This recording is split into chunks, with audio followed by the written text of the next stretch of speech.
All right, hey everybody, it's day 3 of Soul Detox SOS. So our focus today is called Make It Make Sense. And I want to spend a few moments sharing with you about the possibility and the power of healing yourself from trauma. Now, when we think about trauma, things like hypervigilance, panic attacks, always got to get the last word, passive aggressiveness, even codependency. These are just some of the more familiar symptoms and indicators of trauma. Now, the very word trauma in and of itself has a way of inducing a lot of different emotions out of some people. It causes people at times to even tense up. Many of us have very strong associations with that word. And for some of us, it even has profound personal reverberations. Perhaps we experienced it firsthand and longed desperately to put it behind us. And sometimes we feel unsure or insecure about how to work through it. There's an old adage that says trouble don't last always, but somebody edited it a little while ago and says, but trauma sticks around for a little while. And I really believe that to be true. The good news is that even though trauma has a way of lingering around, it is possible for us to heal from it, even when you cannot change what actually happened. Now, I want you to understand something. I'm not a psychiatrist. I'm not a psychologist, okay? I'm a pastor. I love the Lord, but I'm also a student of human behavior. And in the course of pastoral ministry, my interest and my fascination with human behavior, human emotions, human resiliency, and just the way in which we process and deal with and navigate through humanity has become of particular interest to me. And while there are some who may find that statement as surprising, I actually think it opens up a lot of possibility for me and others like me to be able to use the biblical knowledge and insight that we have to help heal others and help people heal themselves from trauma. Now, I believe that the possibility of healing ourselves from trauma and being healed from trauma lies in our ability to be able to address it. It lies in our ability to be able to confront it.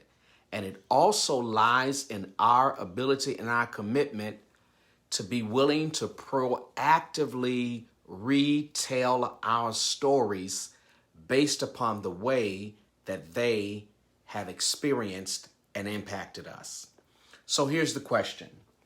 What is trauma and how common is it? Well, from an etymological standpoint, the Greek word for wound is the same Greek root word that we get the word trauma from.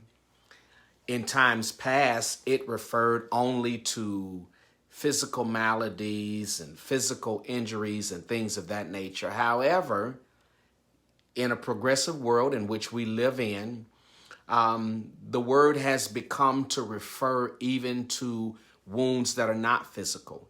It has come to refer to wounds that are also emotional.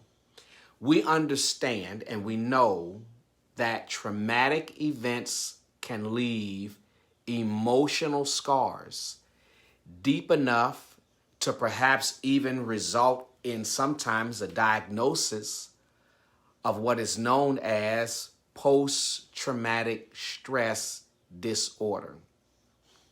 Unless we think that trauma is a rare occurrence reserved only for a small population of society or for the unthinkably shocking and horrific events of the world, understand that the American Psychological Association points out the fact that when it comes to trauma, that trauma by definition brings us to an understanding of being able to realize and recognize that people have all kinds of ways in which they experience trauma and traumatic experiences.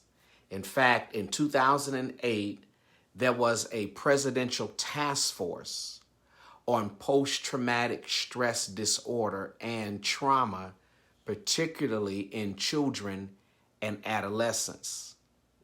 And part of the statement that came out of that 2008 task force dealing with post-traumatic stress disorder and trauma in association with children and adolescents is this. They said a significant number of children in American society are exposed to traumatic life events. A traumatic event is one that threatens injury, death, or the physical integrity of self or others, and also causes horror, terror, or helplessness at the time that it occurs. Traumatic events run the gamut. Traumatic events include things like sexual abuse, physical abuse, domestic violence, community and school violence, medical trauma, traumatic events, motor vehicle accidents, acts of terrorism, war, going through natural and human-made disasters, dealing with death, grief, loss, suicide, and the list goes on and on. Even images can induce trauma in us. Watching graphic images of people being killed and assaulted and treated unjustly and cruelly on our televisions, reading about them on our timelines. All of these things have a way at times of inducing trauma and causing us to experience the impact of trauma and those traumatic experiences. Now, that's not even to mention people like parents who are raising children by themselves. That can be very traumatic for some people. Or people who themselves have been subjected to traumatic experiences because of their environment or their communities or their associations and things of that nature. And now when those people are left to be responsible for the care and the well-being of others, sometimes they what? They end up projecting their own trauma onto the people that they are to care for. Let's admit, these are stressful times for many people. The emotional uncertainty, the financial strain, the pandemic, coronavirus, politics, global warming, and the list goes on and on and on. Now, add to that when we are still carrying the wounds of our own childhood, and then we have the additional burden sometimes of dealing with cultural trauma and even at times generational trauma. Now, the fact that there are so many people that are faced with and confronted with trauma and traumatic events and circumstances really says a lot about the culture and the society that we live in. Sometimes what we try to do is we try to hide our trauma by throwing ourselves into hobbies and interests, sometimes even using religion as a way to try to dodge dealing with our trauma.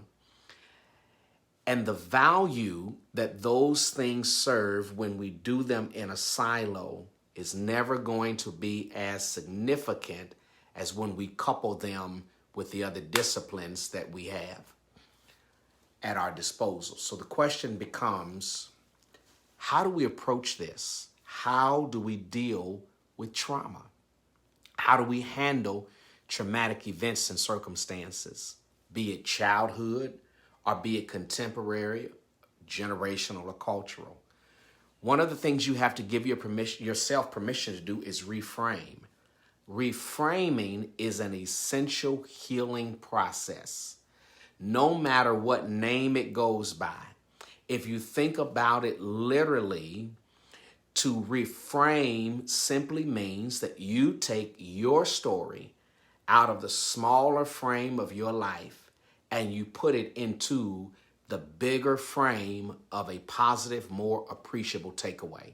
Now, you're not trying to change or discard or diminish the cruel reality of what it is that you have faced and experienced, but what you are beginning to do is you are giving yourself permission to look at that picture through a transformed mind. And when you do that, it releases the traumatic grip on your life.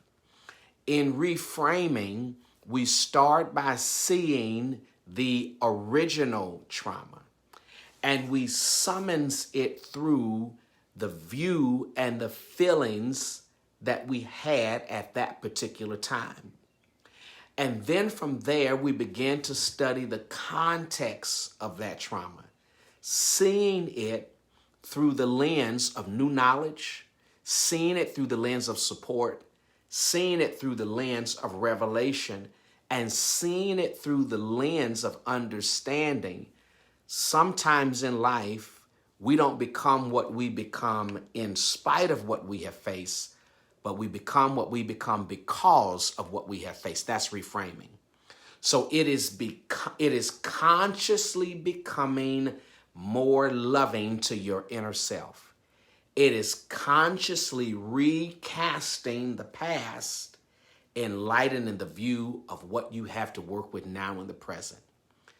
What do the movies, The Book Club, Nobody's Fool, Long Shot, 5 Feet Apart, Bumblebee, Wonder Woman, Milan, and Father's Day have in common?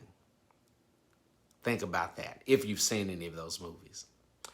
All of those movies are about reframing trauma, reframing relationships, reframing loss, reframing strength and power.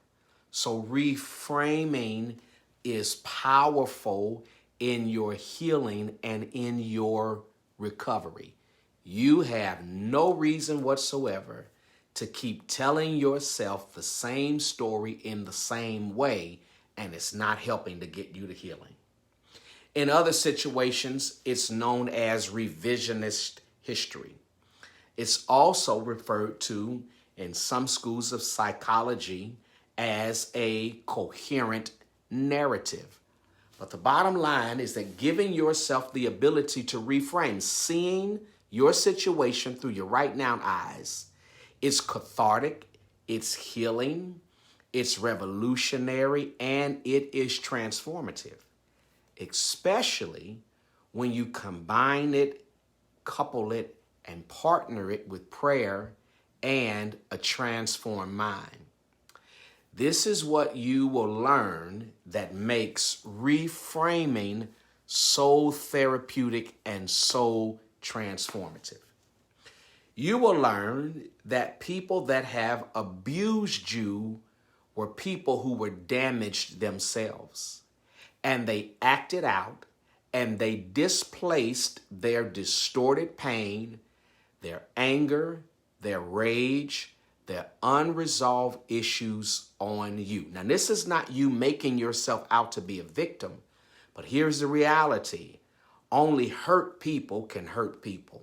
So unless a person is not hurt, they can't hurt others.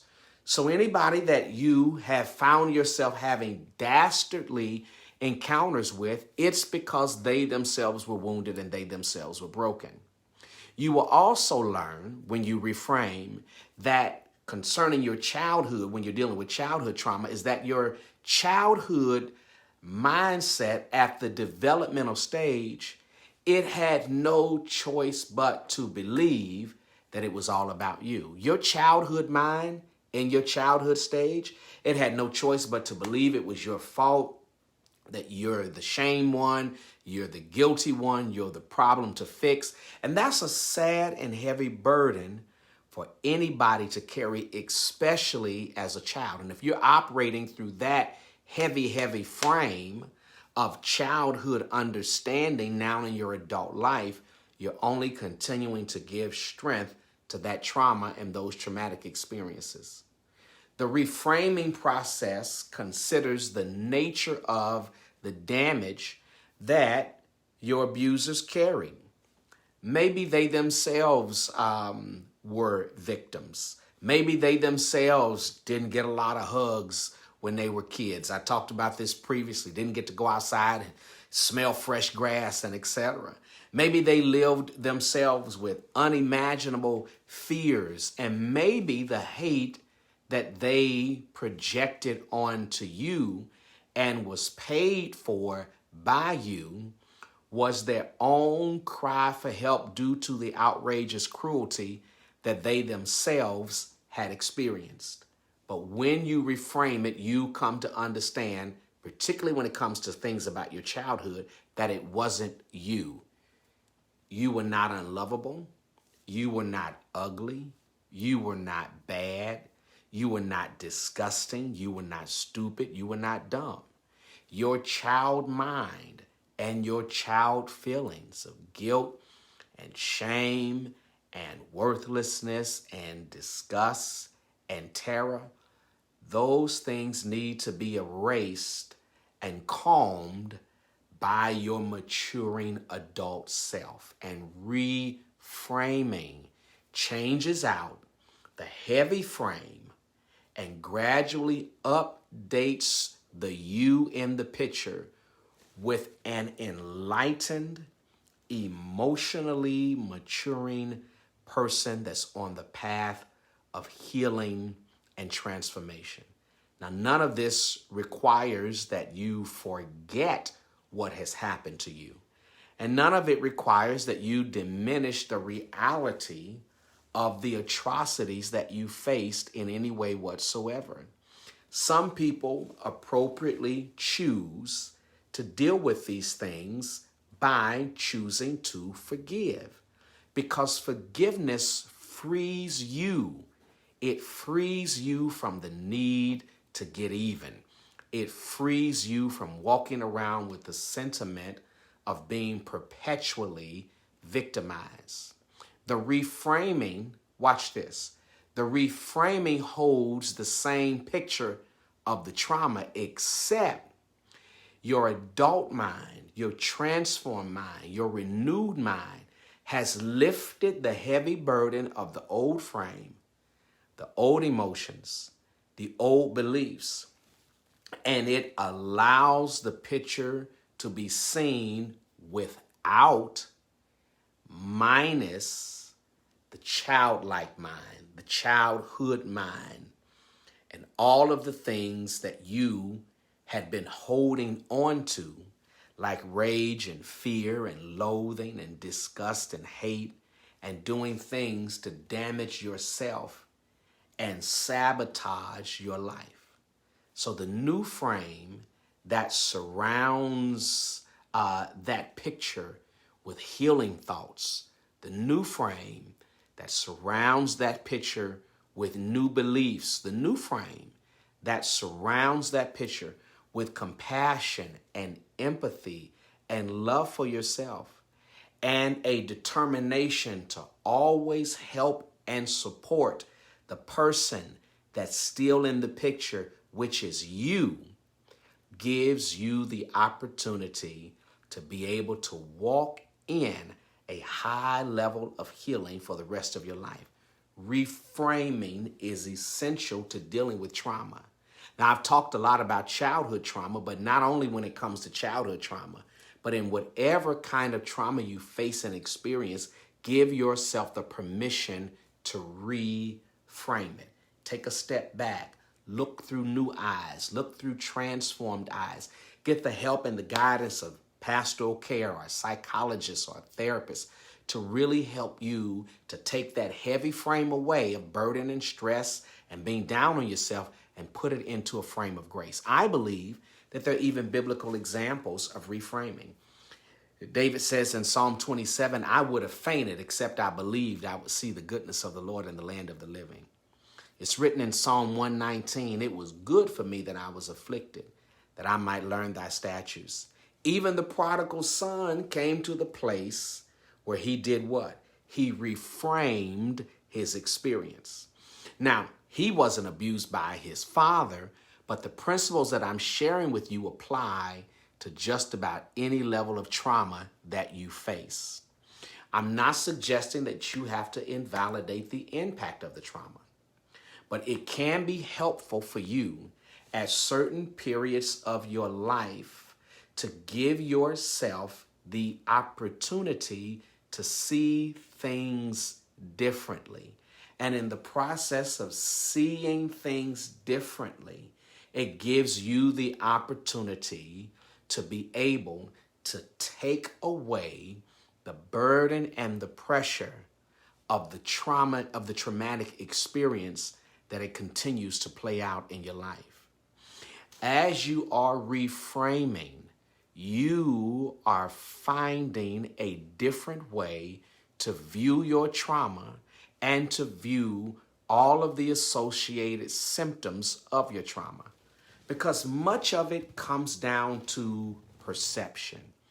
Much of it comes down to the way in which we perceive the impact that things of the past has on us now. And when I perceive that the things of the past that have been traumatic to me don't have to continue to define me, pow, I'm busting out now. And when we understand that some of the reactions that you are giving in life are trauma trying to protect you, panic attacks and shutting down, freezing, being hyper-aggressive, as I mentioned earlier, being codependent. Some of these things have their root in trauma that you face and experience along the way. And when things happen in your life that triggers the trauma, then your body and your mind responds in a way that it believes is in the best interest of trying to protect you. Additionally, when we reframe our trauma, it gives us the understanding that it's okay to look for positive inside of the negative. I said to you a few moments ago that life is not always about what you have become in spite of what you've gone through. Life is sometimes about the good things that you have become because of what you've gone through. Because of what you've gone through, it's made you stronger. Because of what you've gone through, perhaps it's made you more compassionate, more endearing, more committed, more focused, more disciplined. None of that justifies the trauma, but what it is it is refusing to allow any experience or season of your life to be wasted. And it is harnessing your power to bring positive out of negative. So stop the self-loathing. Don't allow yourself to wallow in, hey, it's my fault, I'm not good enough. Reframing our story is a way in which we allow ourselves to get to the place of not only being a survivor, but being a conqueror and an overcomer. In closing, even if you are responsible for inflicting trauma on others, what was going on with you at that particular time in your life? Even look at your own life then through the lens of where you are now and your ability to be able to recognize that there are times when you have behaved perhaps irresponsibly. There have been times when you there have been times perhaps when you were the toxic one, where you were the unfocused one, where you were the unfaithful one, where you were the undisciplined one. Because we don't want to approach this as if we are only impacted by the trauma that has been inflicted on us, As we grow and as we mature and as we detox our souls, we also have to be honest enough to admit that sometimes we were the bully. Sometimes we were the one that was causing trauma to be placed on others. Now, that doesn't mean you have to perpetually beat yourself down, because even that is an opportunity to reframe. The only reason why you were hurting and afflicting others is because you yourself were hurt and afflicted at the time in some way. It doesn't justify it, but what it does do is it gives you an opportunity to track yourself more closely, monitor yourself, keep tabs on yourself to prevent yourself from ever becoming that kind of person again. When we allow ourselves to reframe, then it turns our sorrow into laughter, and it turns our mourning into joy. Because what we are doing is we are refusing to allow trauma and traumatic experiences to dog us perpetually, but we are also refusing to allow ourselves to be the unhealthy, unwholesome, drama-filled person that we perhaps was, that was inflicting trauma on others. If you write down the word depression and you rearrange those words in depression, then you'll come up with a three-word sentence. You'll come up with a three-word sentence. I pressed on. It's a simple matter of reframing. So this is your chance, for the sake of your soul, to recast, to revisit, to reframe the traumatic experiences that you have faced and or the traumatic experiences that you are responsible for, and commit and purpose in your heart that you're going to take that heavy frame that picture is in away, and you're going to put in a frame of healing and wholeness. Same person in the picture who is you, but now it's cast in a frame that you can work with, that you can build on, and that you can continue to endeavor to live your authentic life. Thank you so much for being a part of this journey. I'm excited to be on the journey with you. Those of you that have registered for Deeper Contact, then we will see you in a few moments in our webinar on Zoom. We still have some seats available in Deeper Contact. You can go to Eventbrite. If you go to Eventbrite and you put in my name, Victor Cousins, or you put in Soul Detox SOS, then the prompt that you need in order to secure your space in Deeper Contact will come right up. We'll see you tomorrow. Be blessed.